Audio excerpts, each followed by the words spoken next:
نگو وای برگام، وای پشمام، بگو. میرا بابا، میرا بابا. منم نیستی.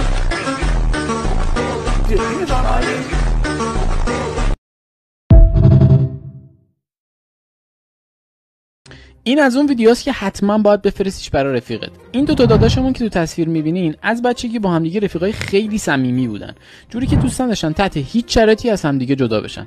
حالا بعد از چند سال یکیشون واسه اینکه بتونه تا آخر عمر پیش اون یکی بمونه رفته تغییر جنسیت داده و با رفیقش ازدواج کرده. به هر حال خواستم بگم هممون بالاخره یه رفیقی داریم سفید مفیده و اینا. نه اصلا با تو نیستم، چیکار تو دارم اصلا. نه یه لحظه فقط یه چرخ میزنی؟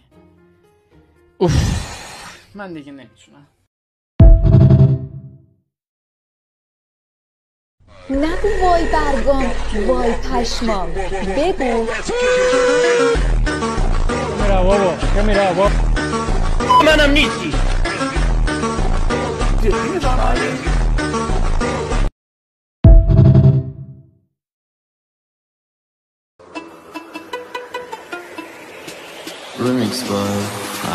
هنوزم اون رپر قدیمی زنده است، شب نگاه میکنه به خوشگلای تو پارک با سیدی من قدیمیش کنسرت‌های اورجینال تو پارک.